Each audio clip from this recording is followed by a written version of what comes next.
Меня видно, слышно? Здравствуйте, уважаемые коллеги. Напишите, пожалуйста, какая слышимость у вас.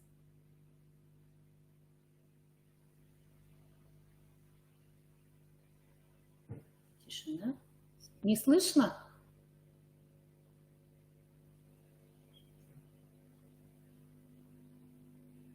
Слышно. Спасибо большое. Угу. Ну что ж, начнем давайте. Итак, всероссийские проверочные работы по биологии за от 5 до 8 класса.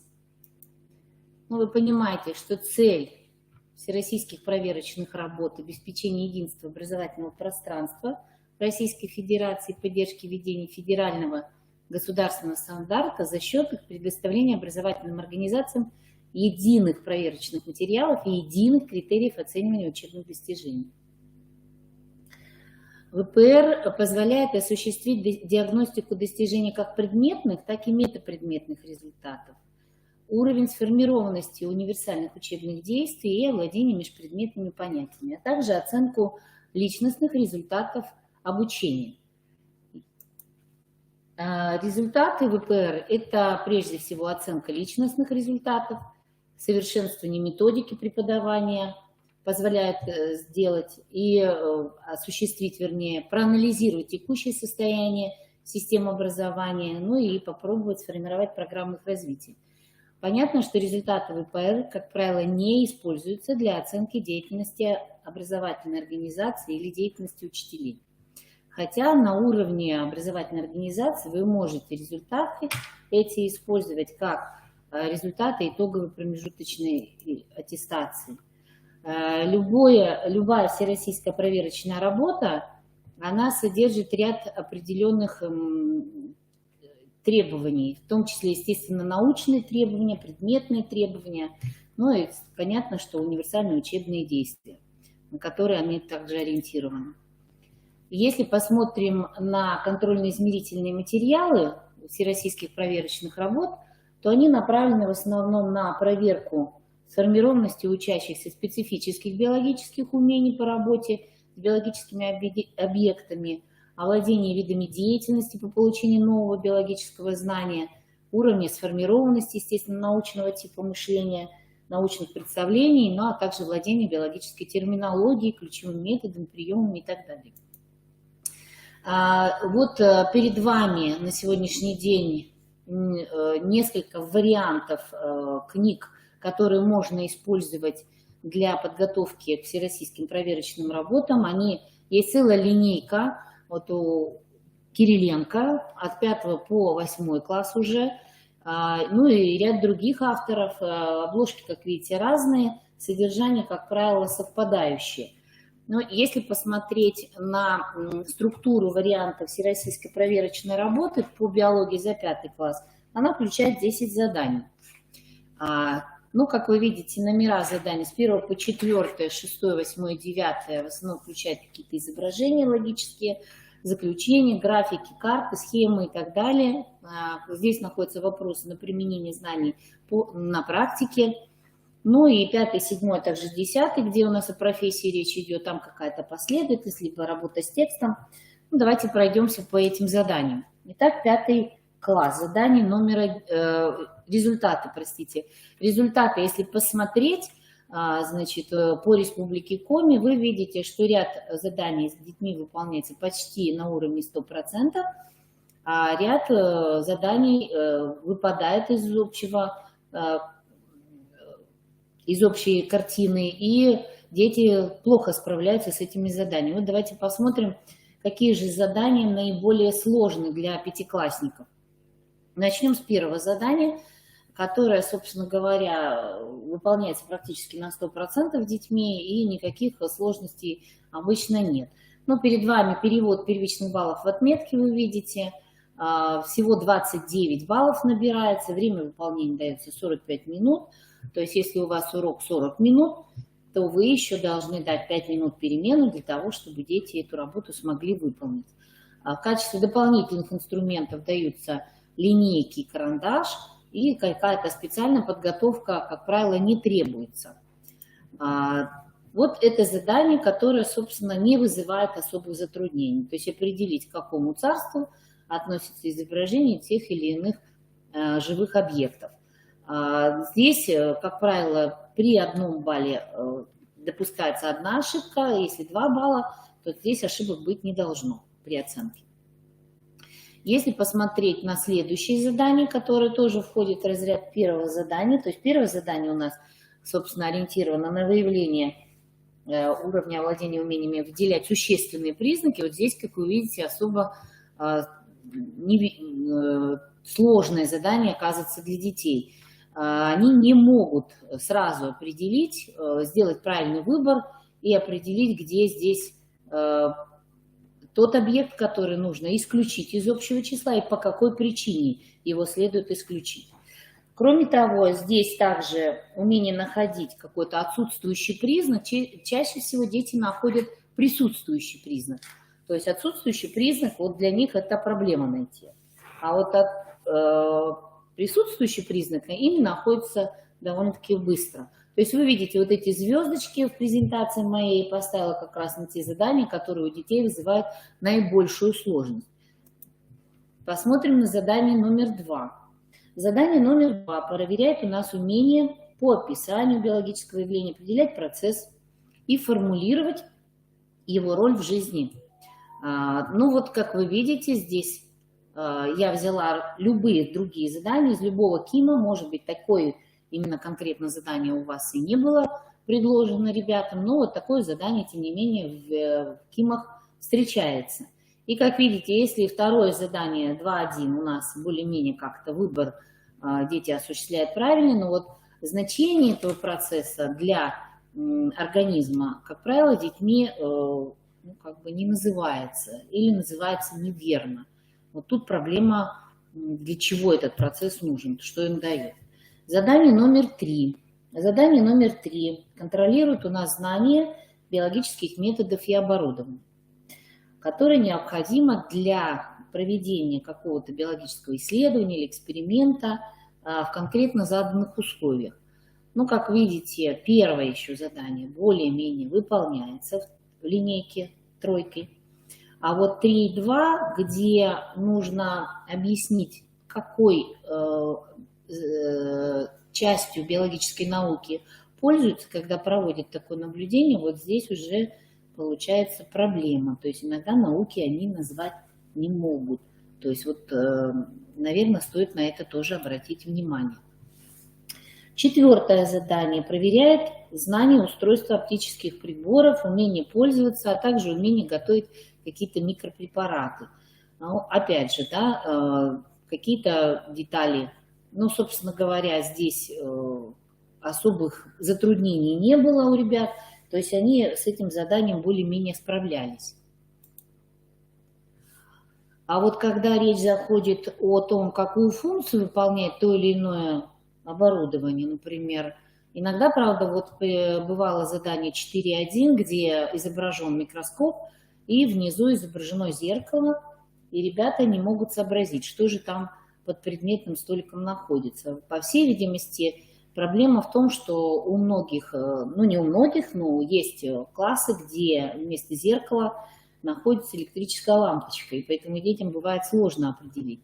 Иногда несложно определяют объектив или окуляр, тоже это сложность для них. Но вот дальше, как правило, сложность состоит в том, чтобы объяснить, какую функцию эта часть оборудования выполняет в эксперименте, то есть для чего она нужна. Вот вы видите, здесь проблема.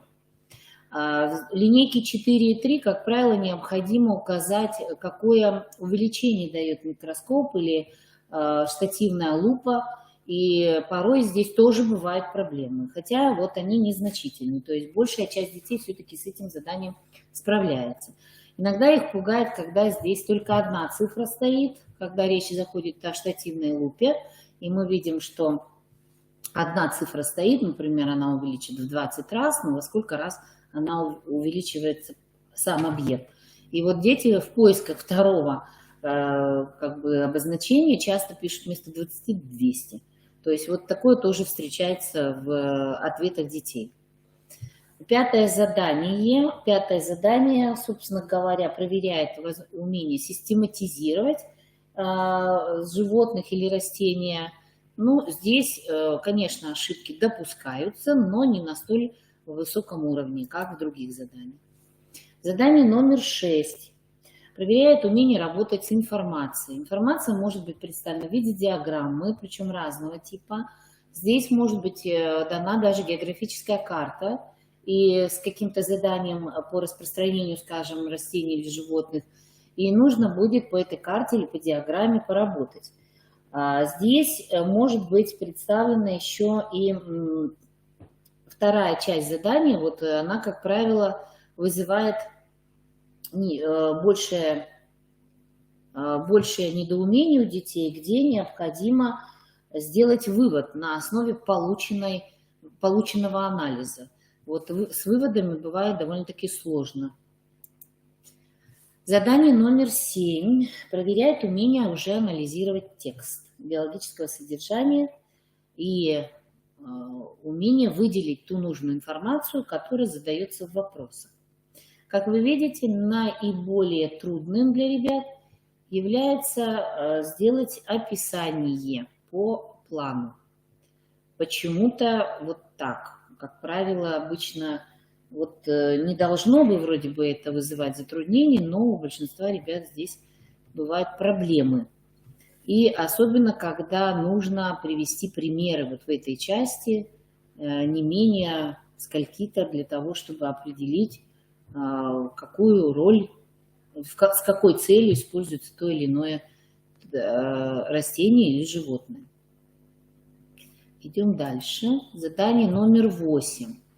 Значит, иногда ребята, вот здесь задание, собственно говоря, не такое сложное, большинство ребят справляется с этим заданием, но, однако, можно сказать, есть такие перекосы у детей, когда они пытаются весь вот этот приведенный список, который вы видите на экране, каким-то образом вот сюда записать. То есть не прочитывают вот эту часть, видимо. То есть они знают, что есть несколько видов природных зон, и вот эти природные зоны, они сюда прописаны, не читая, о каких условиях идет речь. Вот на это тоже надо обращать внимание. Поэтому большинство ошибок связано с тем, что ими распределены вот все эти термины. 9 задание, собственно, не вызывает затруднений особых. Здесь проверяется понимание обучающимися схематического изображения правил природопользования, техники безопасности при работе в биологических каких-то лабораториях, или способность объяснять необходимость соблюдения этих еще правил. То есть вот они здесь, как правило, ошибок не делают. Что касается 10 задания, значит, довольно-таки интересные бывают их высказывания, когда они рассматривают картинку и предполагают, что это за профессия. У нас в контрольно-измерительных материалах дается возможность нам варьировать, то есть если у нас написано, что это должен быть лаборант, это не значит, что, например, не подойдет биолог, то есть это тоже подходит под данную картинку. Или другое какое-то по смыслу близкое, очень профессиональное направление, которое тоже может быть объектом вот изображенного события. А что касается второй части, вот здесь бывают недоумения, потому что, как правило, не дочитывается вопрос. То есть почему бывает, что нету 3 баллов? Потому что либо они отвечают на первую часть задания, либо они отвечают на вторую часть задания. То есть либо они пишут, какую работу люди выполняют, но не пишут при этом, чем она полезна обществу. Либо они пишут, чем полезна обществу, но не пишут, какую работу, как ни странно, выполняют. То есть тут проблема еще в этом. Проблема еще в том, что в этом задании 3 балла можно получить только тогда, когда правильно определена сама профессия. То есть это тоже важно определить, какая тут профессия изображена. И если же профессию назвали неверно, хотя вот там 1 и 2 могут даже совпасть, как ни странно, но в данном случае ставится уже 0. Вот такая проблема тоже бывает. То есть, что мы видим? Какие затруднения у обучающих появляются? Во-первых, определить по рисунку объекты, бывает, живой природы не все могут, особенно когда речь заходит о вирусах. Они не могут иногда выбрать основания, критерии для классификации, какие-то причинно-следственные связи установить, ну и сделать логические рассуждения. Это для них бывает довольно-таки сложно. Посмотрим на структуру варианта 6. Как вы видите, 10 также заданий в 6 варианте. Первое, третье, с 1 по 3, с 5 по 7, 9 и 10 задание, это у нас, как правило, изображения, какие-то модели, таблицы, логические заключения и, конечно же, применение знаний на практике. 4 и 8 задание – это текст и эксперимент. Некоторые задания в эту работу 6 класса тихо перетекли с контрольно-измерительных материалов 5 класса. Вот, и поэтому особых, наверное, каких-то проблем они не вызывают. Как вы видите, максимально здесь можно набрать 28 баллов. Опять же, время проведения 45 минут. И особых каких-то специальных подготовок здесь не требуется. Но вот линейку, карандаш все-таки следует иметь на руках. Ну, давайте посмотрим на то, как наши дети выполнили эту работу. Вы, как видите, в западающих тоже несколько видов заданий. Вот они здесь изображены, где процент детей выполняет их, ну, где-то меньше 50. Вот хорошо выполняется, как вы видите, 10-1 задание. То есть неплохо выполняется, почти 90% детей. То есть здесь таких уже 100-бальных вопросов, 100-бальных таких ответов нету. Но есть вот 2 ответа довольно-таки легких для детей, как выяснилось. Ну и есть совсем уж сложное задание. Давайте пройдемся по этим КИМам.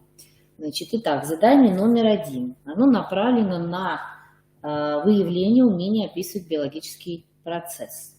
И первая часть задания проверяет как раз умение определить, а что это за явление изображено. Ну, здесь, как понимаете, раз нет звездочки, значит, это задание более-менее детьми нашими выполняется. Опять же, да, проблема, посмотрите, повторяется, когда они не могут сказать, из какой биологической областью связано данное явление. То есть они, как правило, пишут ботаника. Но здесь именно речь идет о физиологии растений. То есть ботаника как ответ не подходит. Почему? Потому что здесь сразу же прописано, в какой область, какой ботанической науки.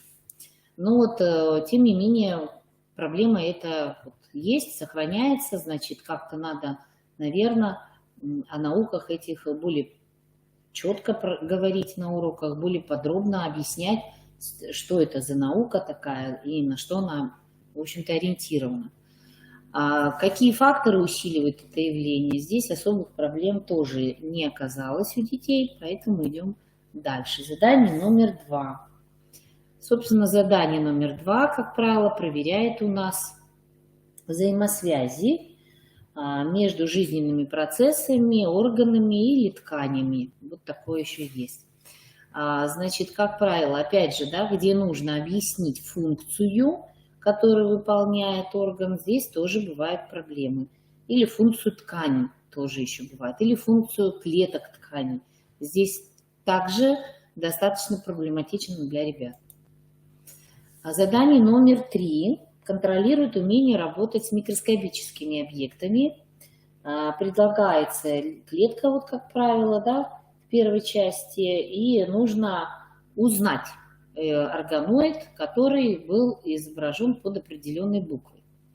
А дальше опять же нужно объяснить, какую роль играет этот органоид. И опять это вызывает определенные затруднения.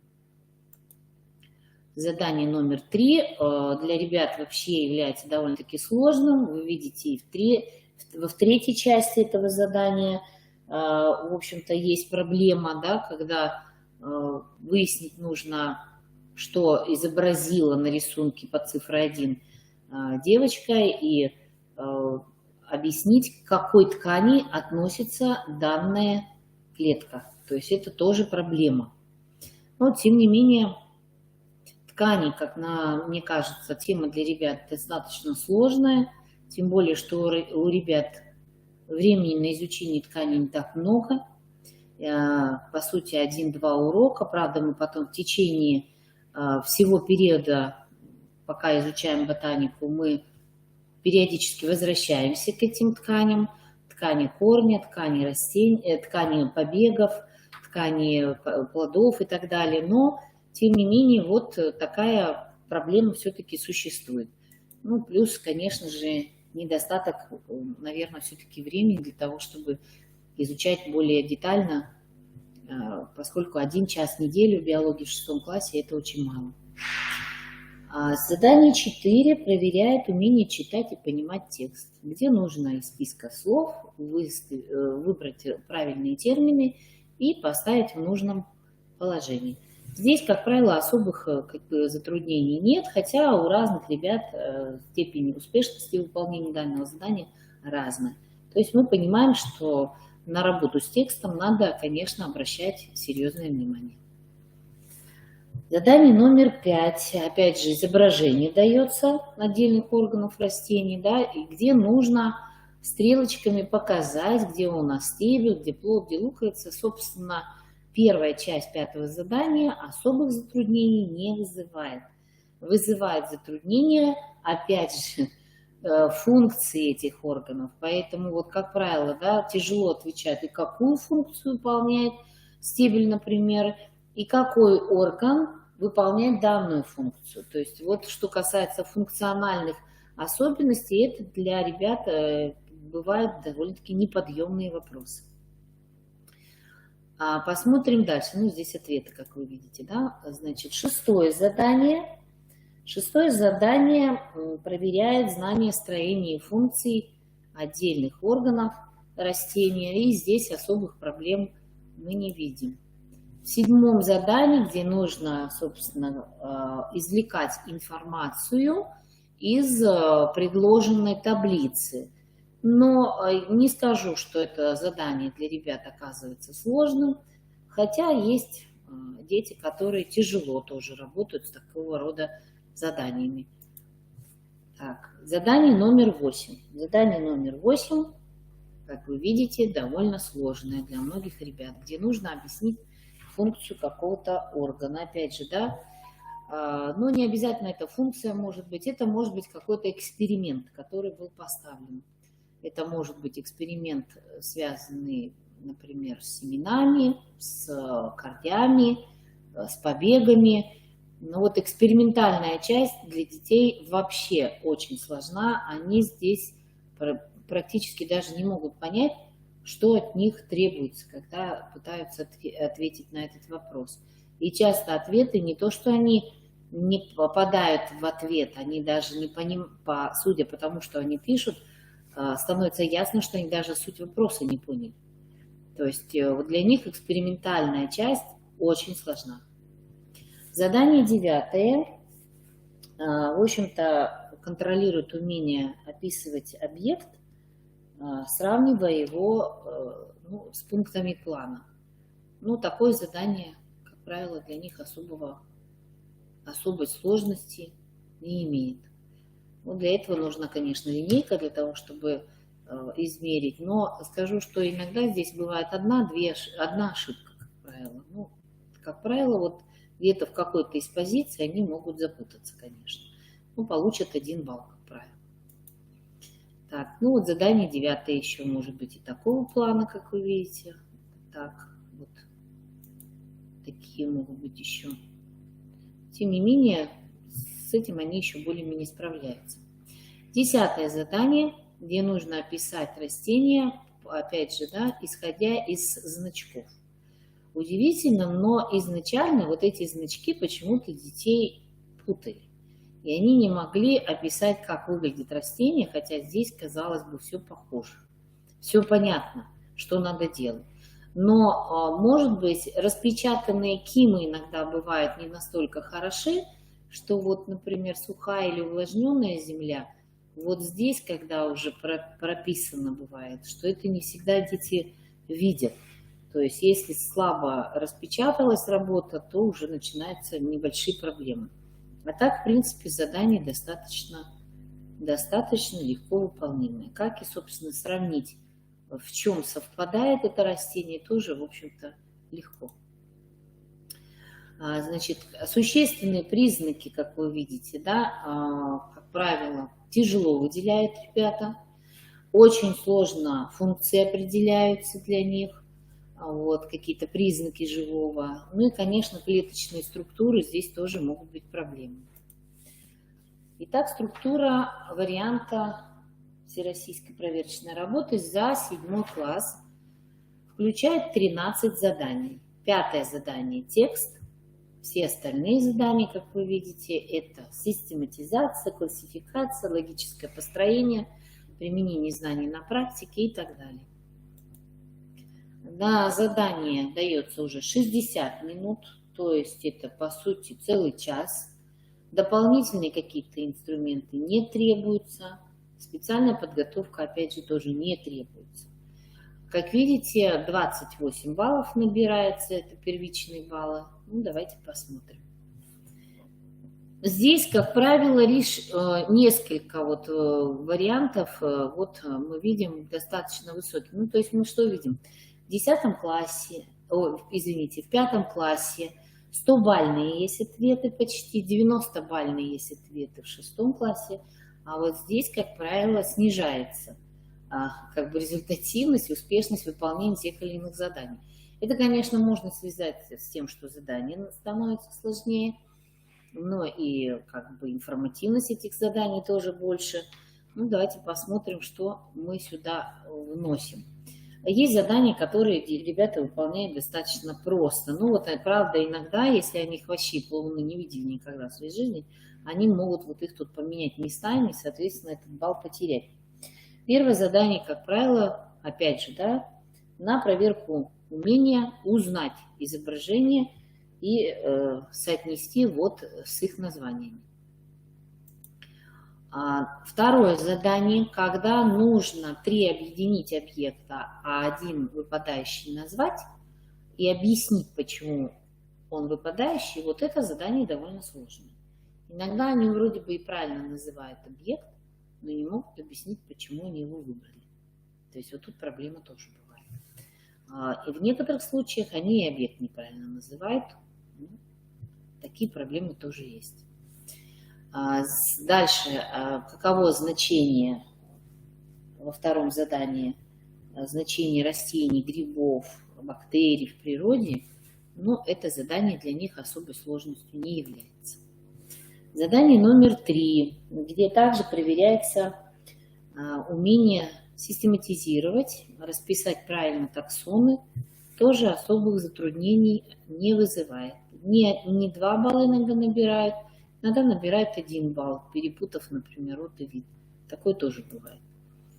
Задание номер 4 направлено на проверку умения работать с представленной биологической информацией и ее находить в предложенном тексте.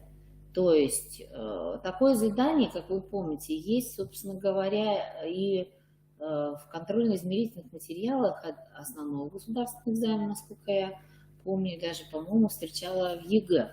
Но такие задания, конечно, особых каких-то сложностей не вызывают, поскольку, если мы объясним ребятам, если ребята поняли, на что надо обращать внимание, ключевые слова подчеркнули, то здесь они уже поймут, где об этом же говорится, чтобы сделать вывод на основании этих предложений.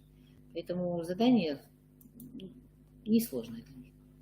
Задание номер 5, где нужно подобрать, опять же, из списка предложенных терминов необходимые термины и вставить в пропущенные строки. Вот тут я бы так сказала, все зависит от текста. То есть если текст более-менее как-то знакомый ребятам, то они быстро с ним справляются. Что касается обменных процессов, особенно фотосинтез, иногда дыхание бывает, да, текст. С дыханием бывает даже гораздо сложнее ребятам справиться, чем с этим текстом. Почему? Потому что у них почему-то в голове частенько откладывается, что раз растения поглощают углекислый газ, то и во время дыхания они тоже будут поглощать углекислый газ. То есть вот такая вот особенность, странность их восприятия, но она встречается, к сожалению. Со временем, конечно, мы с этим боремся и в конечном итоге добиваемся результатов, но вот на уровне 7 класса подобное может еще быть. 6-е задание контролирует знания типичных представителей царств.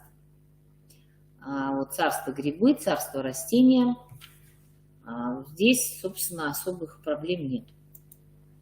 Задание номер 7 проверяет умение проводить сравнение биологических объектов между собой и, возможно, каких-то таксонов.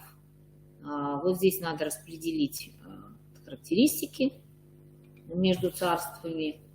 Ну, собственно, особых проблем тоже не было.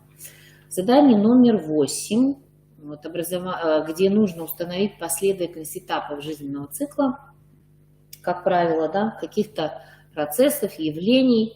Опять же, все зависит от того, что именно будет проверяться. То есть, если, вот, скажем, это эксперимент какой-то поставить, ну, определить, что, зачем, например, как выращиваются семена, тут проблем особых не бывает. А вот если это надо какой-то цикл развития, например, вот у голосеменных, тут может быть путаница. Поэтому вот это задание, оно является довольно-таки сложным. Так, следующее задание номер 9 проверяет умение применять биологические знаки и символы для того, чтобы определить систематическое положение растения.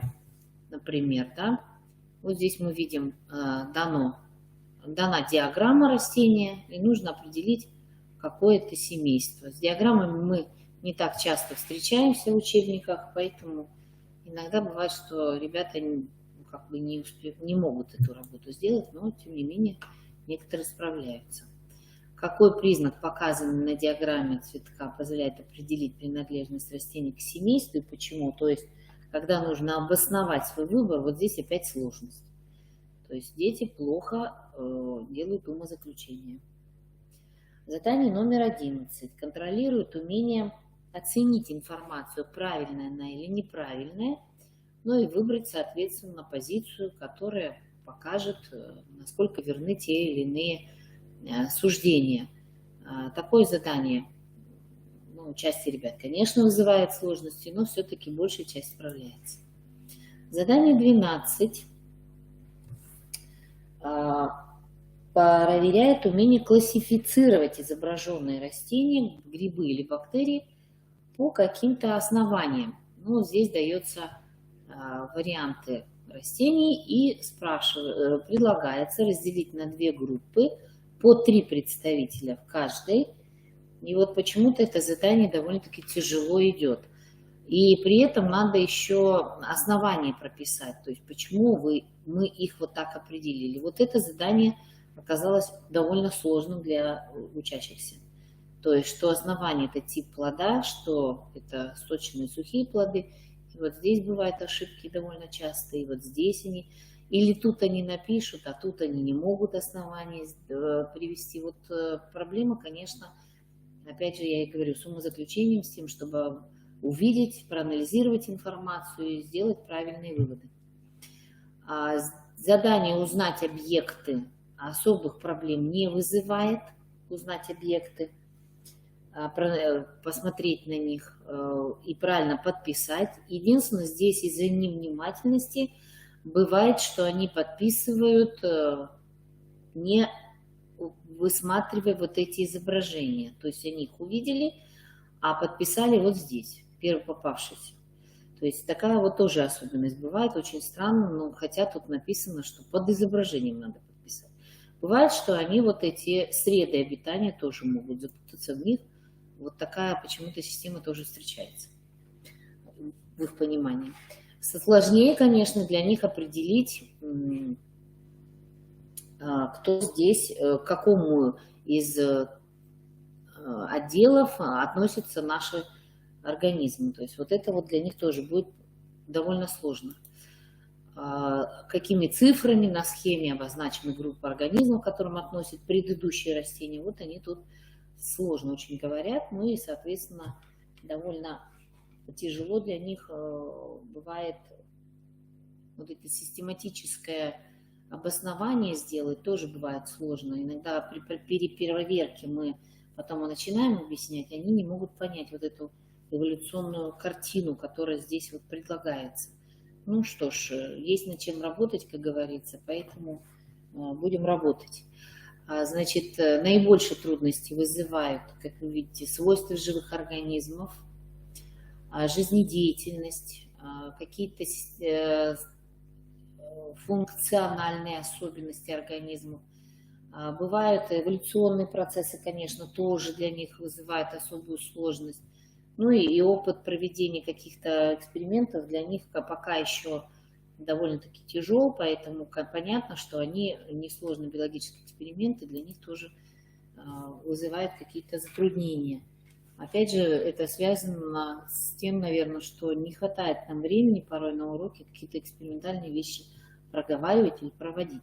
Даже. Проговаривать, может быть, мы еще и успеваем, но для ребенка важно руками попробовать сделать какой-то эксперимент, чтобы потом его, естественно, вспомнить и свои знания, полученные в практических работах, использовать при написании вот этих всероссийских наших проверочных работ.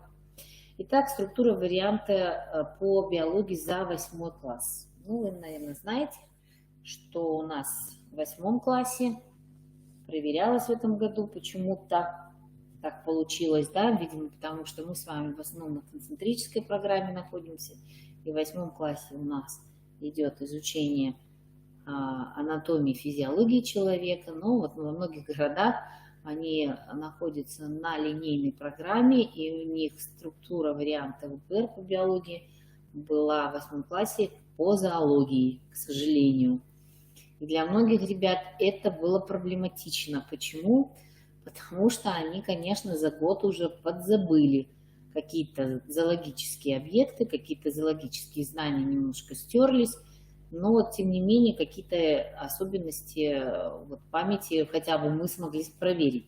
Все ли они хотя бы понимают, где-то логически выходили на ответы, такое тоже бывало.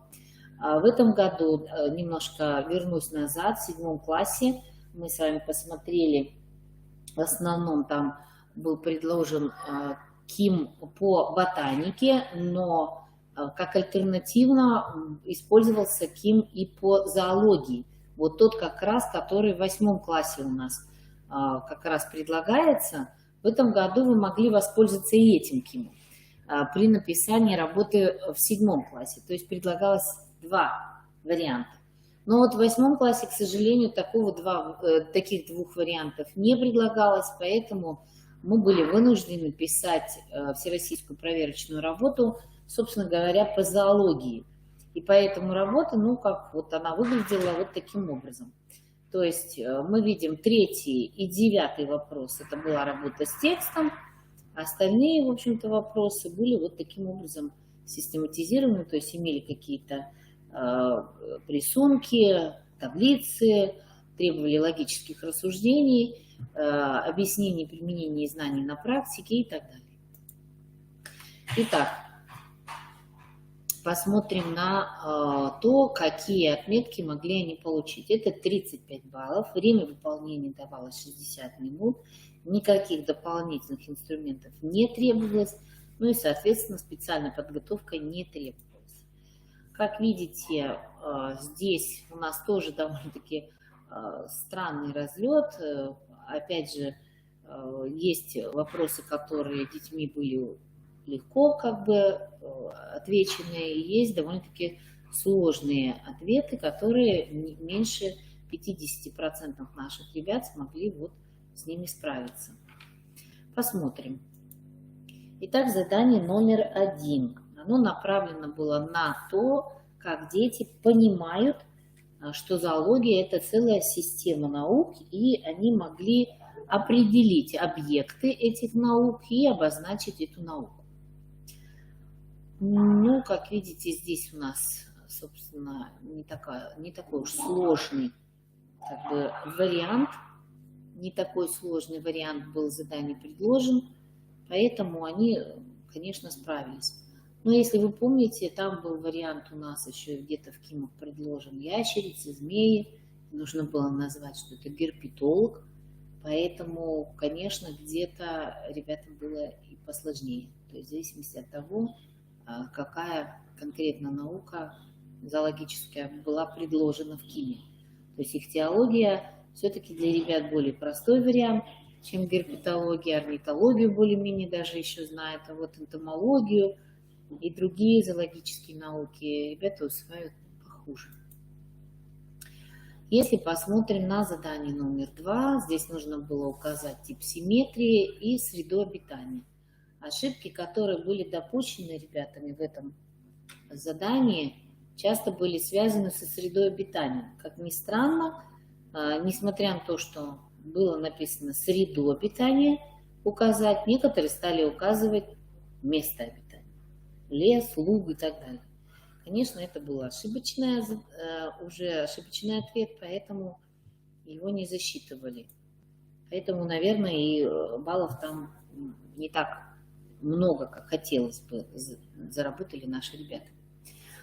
Второе задание, опять же, на установление систематических позиций. И поскольку, видимо, задание идет уже с 5 класса подобное, как-то у ребят оно особых затруднений не вызывало. Однако вот и тут надо было еще и значение указать. Ну, с животными почему-то всегда бывает попроще у ребят, видимо, потому что знания о животных на бытовом уровне у них, как правило, больше, чем о растениях. Задание, как вы видите, 3, напоминает нам задание КИМа 7 класса, только здесь сведения уже идут о животном, а не о растении. И поскольку и там у нас особых сложностей ребята не испытывали при выполнении подобного задания, то и здесь особых сложностей не было.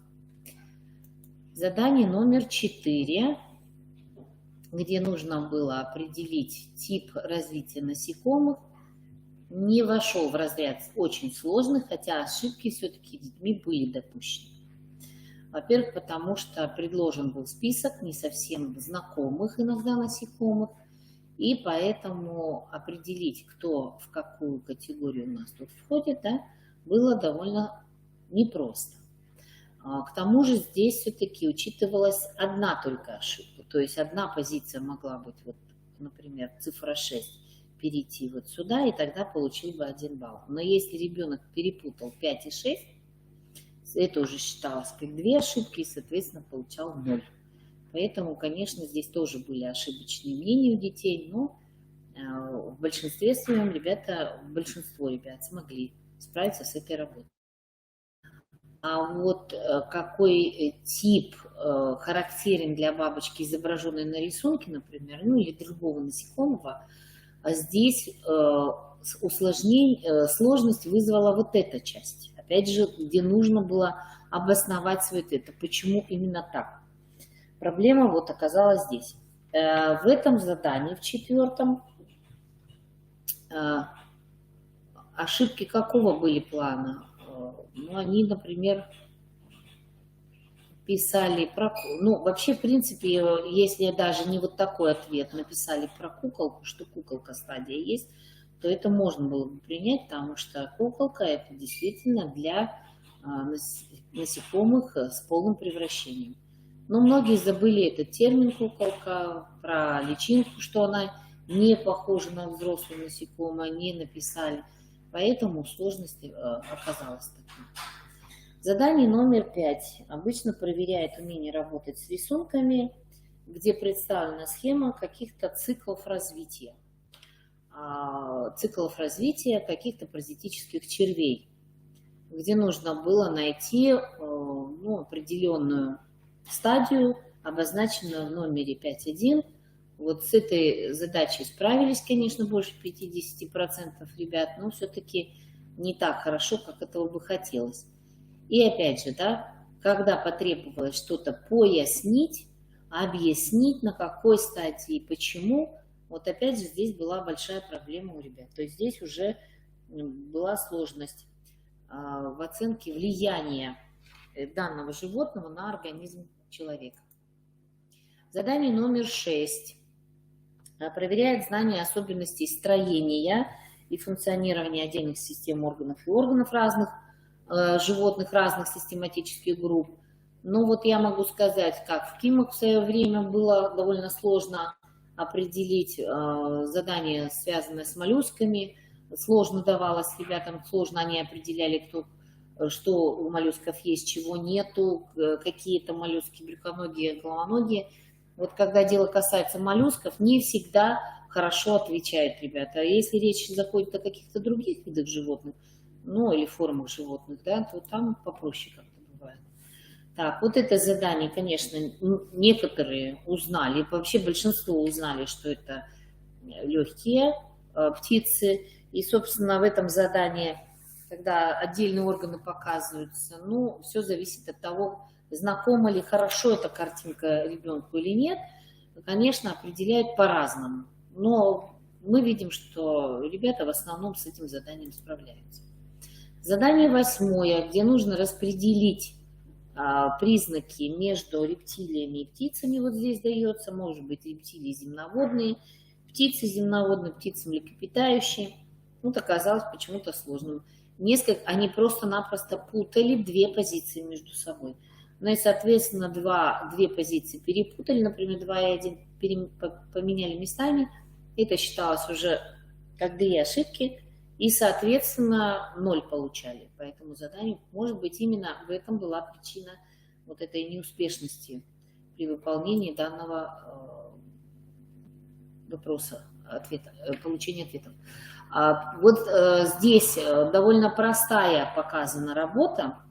Но вы помните, что там были не только даны классы животных, а были, например, еще и даны представители других систематических групп, например, змеи, черепахи, например, или крокодилы, и змеи нужно было чешуйчатых определить, чешуйчатых и крокодилов.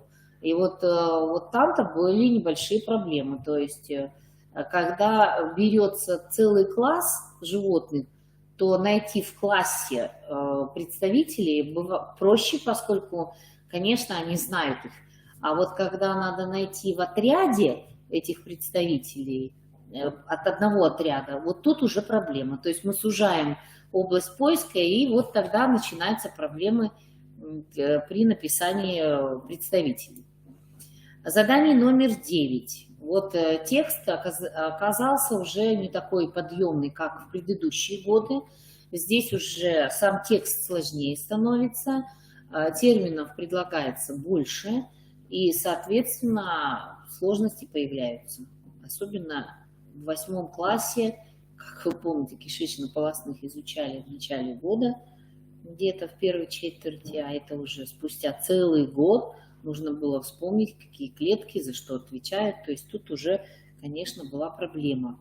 Ну и не только в этом, там и другие тексты предлагались, но тем не менее это сложно оказалось.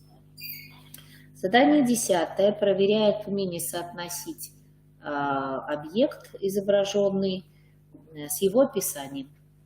Ну а здесь особых сложностей не было. Вот во второй части нужно было аргументированный ответ дать, опять же, и опять появляется проблема.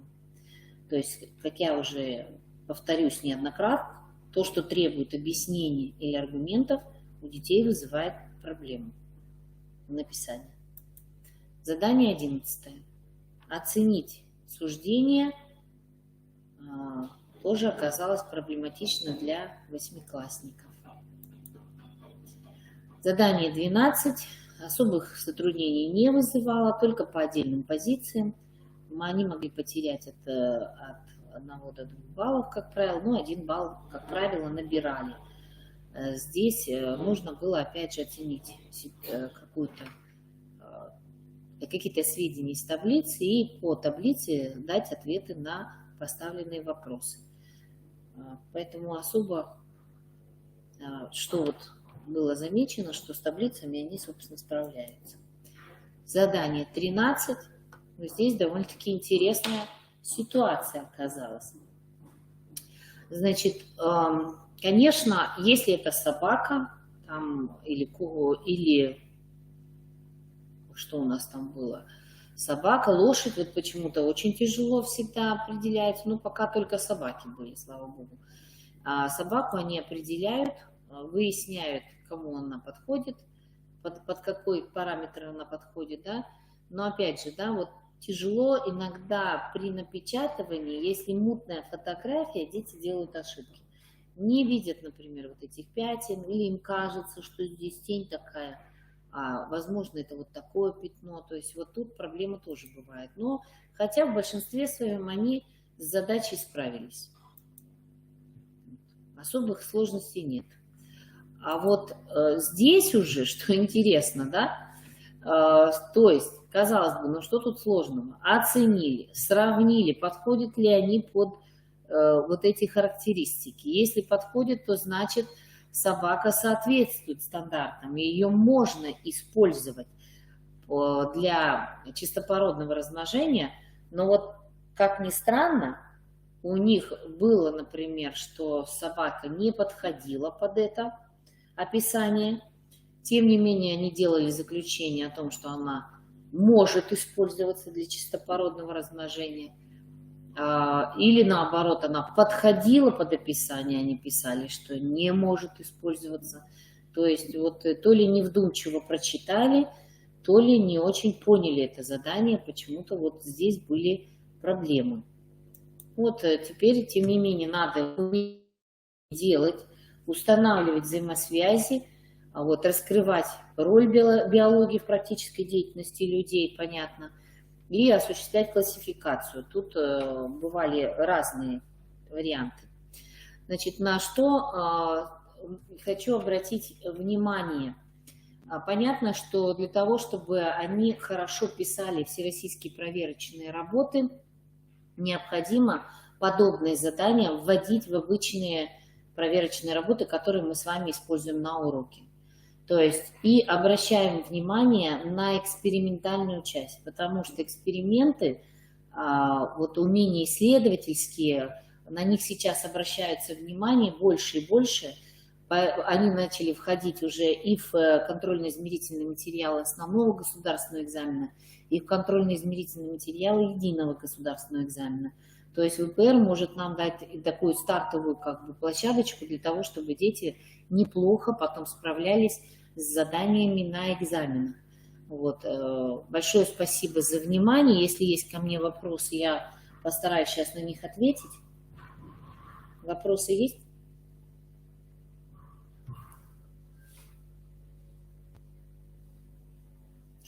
Но общие выводы, если сделать рекомендации, то, конечно, нужен дифференцированный подход к обучению биологии, потому что мы видим, что кто-то справляется, кто-то не справляется.